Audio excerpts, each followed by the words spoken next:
Blueberry or tomato soup? Use cultural intelligence to navigate election politics at work. Part 2. As we approach Election Day, political discussions in the workplace are intensifying. The SHRM Civility Index reports increased uncivil incidences due to political divides. Research tells us that these interpersonal conflicts will continue even after the results are announced, especially in a year when our country is split in opinions right in the middle. These interpersonal disagreements increases our stress levels. Higher stress levels come with high business and personal costs because both work productivity and employee well-being starts to erode. A survey found that, unfortunately, younger generations are more likely to feel election-related pressures and stress.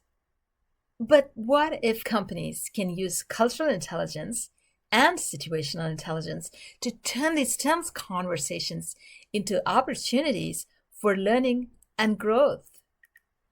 Here, let's explore how one factor, the motivational factor of cultural intelligence, can help us to create a safe, respectful, and productive workplace where everyone feels valued.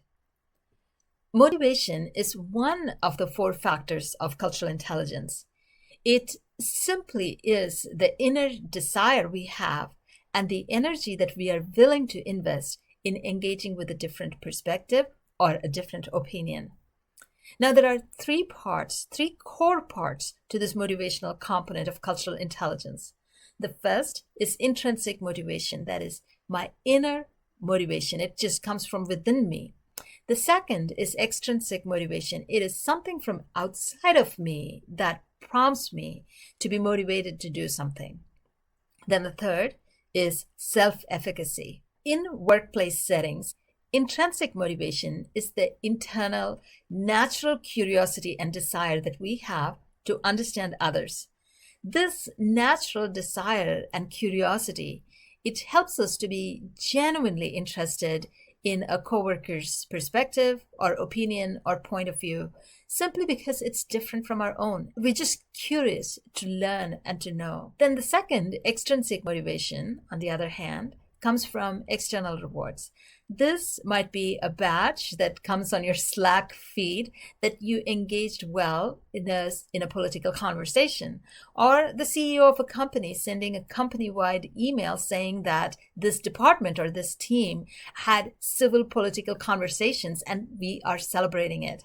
These external motivations also help us to behave in a way that is building of each other. Now, the third is another big, important part of motivation, and this is self-efficacy. Self-efficacy is simply our confidence in our ability to do something. So in this political scenario that we are facing at the workplace, it's our confidence that we can handle hot-button political discussions civilly. That is, we can talk to our coworkers with love and respect. And this confidence in our capacity, our capability to have civil discussions plays a very crucial role in what the outcome will be. Research tells us that people with high confidence to do something usually get it done. So in the workplace, employees with this high self-efficacy or with this high self-confidence to have civil conversations will feel more empowered to engage respectfully with a coworker, even when there is strong disagreements. And they will feel more competent or more equipped to de-escalate a conversation when they realize that it is getting out of hand. They have that confidence in their ability to relate to a coworker with respect, with love, with care, with civility. And it does not even just have to be this inner confidence. Companies, HR leadership, we can boost this confidence by creating positive experiences and reinforcing regularly that discussions can be civil. In our company, discussions can be respectful and political discussions can actually be productive. these three parts of motivation, think of it this way. The internal desire and curiosity keeps us genuinely interested in another person's political opinion. Self-confidence gives us the ability to dialogue respectfully, with care, with love, and it keeps us engaged in counter-political opinions. And recognition that we have engaged well, an internal recognition or an external recognition that we have engaged well, tells us that it was well worth the effort. So here is the big question. What can a company do to decrease political conflicts at the workplace? And how can a company encourage civility in political dialogue between employees?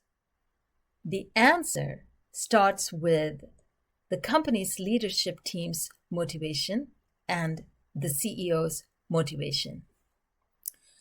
So the first thing is to have your motive grounded in what is best for your company's employees, vendors, stakeholders, and customers. Be very grounded on what is the best that you can do for those under your sphere of influence. Then, second, remember you and your leadership team set the tone and model behavior that shows love and respect for everyone's unique perspective and opinion. When leaders make this commitment to a civil environment and create a space for freedom of difference in opinion, then employees are more likely to follow and reflect that same behavior that you have modeled. This actually helps companies to have other options and not just simply shut down political conversations. Because that's what we see most of the companies are doing, shutting down political conversations. But whether we shut down political conversations or not, people are invested in it and they will dialogue in it, if not inside the company, then outside in social media posts. And it does affect productivity within the company. So when your employees see you model civil conversations and see you create space for difference in opinions, they are more likely to follow suit and reflect what you are modeling. So intentionally create a space where all opinions are respected and keep the focus on the company's core values, which is really high-minded values, and keep the focus on the company's mission and purpose. Just bring it back around, maybe through regular emails, maybe through Slack conversations, or maybe through just celebrations and acknowledgement and recognition and encouragement. The third is to keep political engagement fun and learning-oriented. Host activities where employees can learn from one another. I remember a long time back, one of my, somebody from a different department, born and brought up in Texas, told me during a contentious election year at that time, did you know that the parties flipped at one point of time in history? I did not know that. I was curious. I wanted to know more. So create curiosity, create a learning environment. Somebody who shares a piece of history on how political opinions were formed, recognize that, celebrate that, let everybody learn from that. These small, powerful civil interactions where love and respect is shown to others, value that, cherish that, because these little experiences that we create play a really huge role in personal and professional growth, and ultimately in a company's growth. Navigating election politics does not have to be divisive. Our inner motivation, which is a part of how we build our cultural intelligence, can turn these conversations into chances or incidences of empathy, understanding, and connection. So come on, America, let's create workplaces where love for one another and respect for a difference in opinion flourish. This will most certainly bring about personal growth and will keep the company's mission in focus, bringing about a company's growth, and will create a powerful, united, and strong America. CulturalIntelligence.Training. Learn cultural intelligence with us. Irene Group, engaging with love.